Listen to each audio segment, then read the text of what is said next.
balancing chemical equations. The goal of balancing chemical equations is for both sides of the arrow, whatever, products and reactants to have the same number of types of atoms.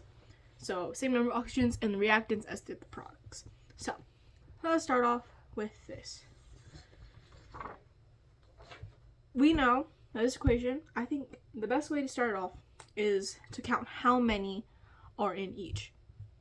Now, as we can see, there's 4 potassium, 4 phosphates, phosphorus, and then 2 oxygens, and then 4 phosphorus, 10 oxygens. Now, we need to get these to match because these two already match. So the only problem is these oxygens. Oxygens are the only problems in this. So we want to get this number to equal to 10. And the easiest way you can do that, 5. This is a coefficient, a number for the element. So 5 times 2 is 10, which means this would no longer have 2 oxygens. This would have 10 oxygens. Now these both match, making this equation now chemically balanced. It might seem a little simple, and I think that's how a lot of the beginning equations are, but it's just a lot of repeated practice and also noticing just basic patterns. I also think writing it out helps a lot because you have a visual representation of how many you are actually solving for. Let's try this equation.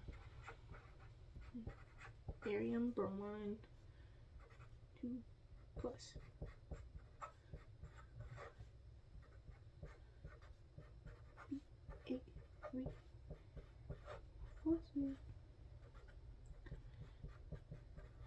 Okay, so let's start off with recognizing what we have in this equation specifically. So we know that there's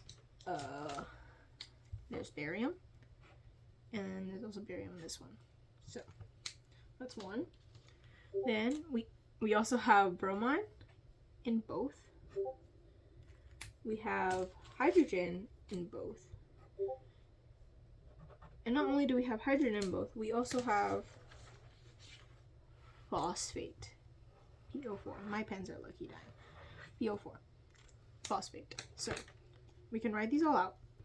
So we have barium, bromine, hydrogen, phosphate, barium, bromine, hydrogen, phosphate. Hold on. So, again, I think the easiest way to start all this off is to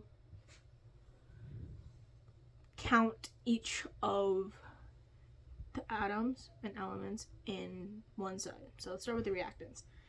In the reactants, there's 1 barium, there's 2 bromines, this indicates that there's 2. There's 3 hydrogens, and now since this is 1 in total, there's 1 phosphate. Now let's go to the product. In the product, there are 3 bariums, indicated by the subscript of 3. There's 2 phosphates, because of this subscript on the outside of the parentheses indicating that there's 2 of them. So there's 2 phosphates, 1 hydrogen, 1 bromine. Now, let's start with balancing out the polyatomic ion, because this will basically become just the setting zone. So we're going to try to get this one phosphate to equal this 2 phosphate, and the only way to do that is to add a 2 in front of this whole equation because this is connected. So instead of having 1 phosphate, now you have 2 phosphates, but this also affects the hydrogen. So instead of having 3 hydrogens, there's now 6, because 2 times 3 is 6. Because there are 3 of these, now they multiply by 2. Now you have 6. This now makes the hydrogens unbalanced, as you can see. So we start with trying to balance out the hydrogens, and now there's 6 hydrogens. Let's throw a 6 in front of this one. This one's connected to this equation. With 6 hydrogens, there's now also 6 bromines. And what's the problem with this? These 2 are no longer balanced. So we know there's already 2 bromines in this equation. So what times 2 would equal 6, and that would be 3. So we had to attach a 3 onto this equation because bromine's in here, but it also will affect the barium. So now 3 times 2 is 6, leaves us 6 bromines. Barium will get times 3 bariums, and now both sides have the same amount of types of elements on each side. So it's 3 bariums, 3 bromines, 6 bromines, 6 hydrogens, 2 phosphates, making this equation chemically balanced.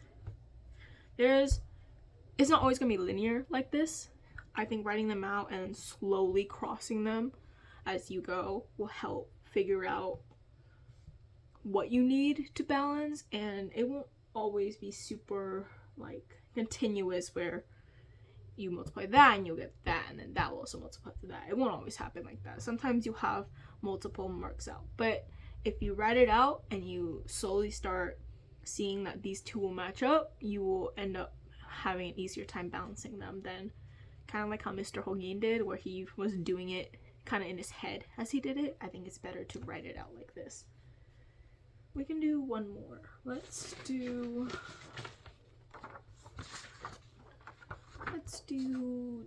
which one? Let's do 8. 8 on our worksheet. C 12 H 26 plus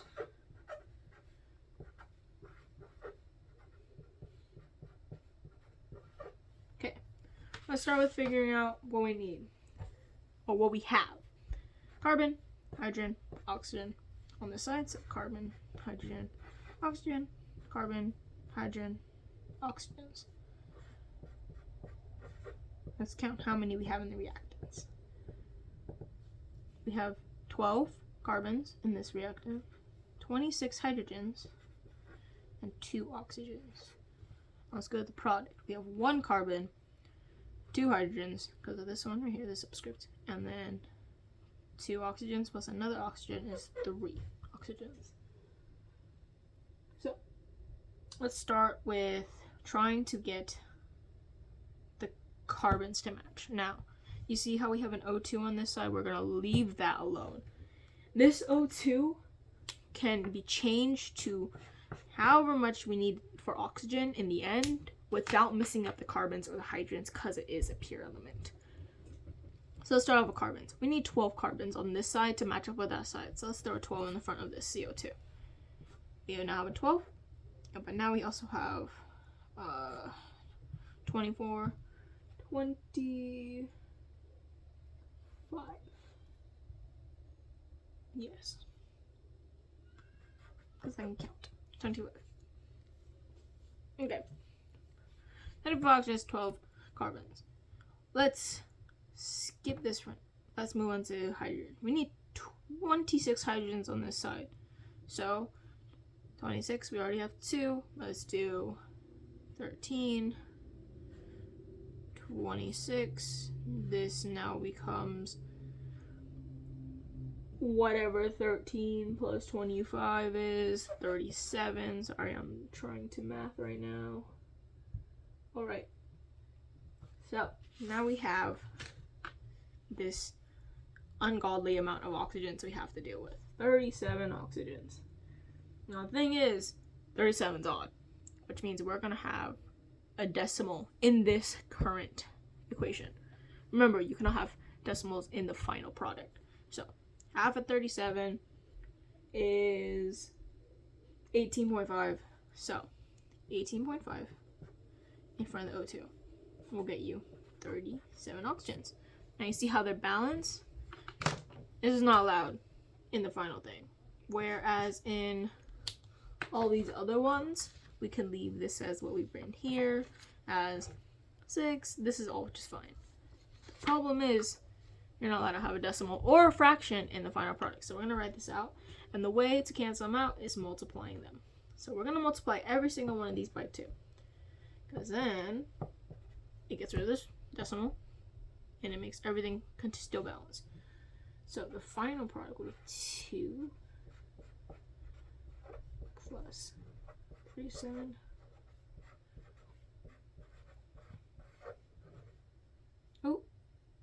so sorry, 24 plus 26H.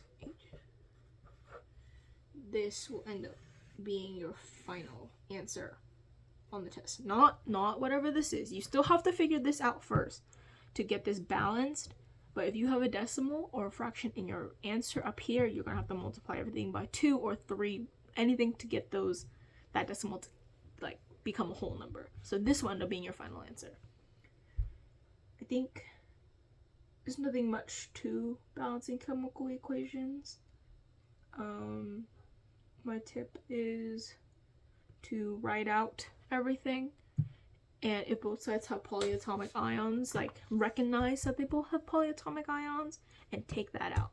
If I were to say one side had NO3 though and the other side had NO2, you would have to, this wouldn't be polyatomic ions. You're gonna have to separate them out into nitrogen and oxygen and then solve from there. This is 1, 1, 3, 2. So you would have to solve like this rather than solving how we did for phosphate, where we left them as phosphate because both sides had phosphate for us to figure out. So tips: write out every single thing you have, every single element, and then from there conquer and divide. It doesn't have to be linear. As you can see, we did this one twice. It's not going to be linear all the time, but it's gonna be tedious, and as long as you write them out rather than just try to do it in your head, it will make the process a lot faster and a lot easier than it might seem.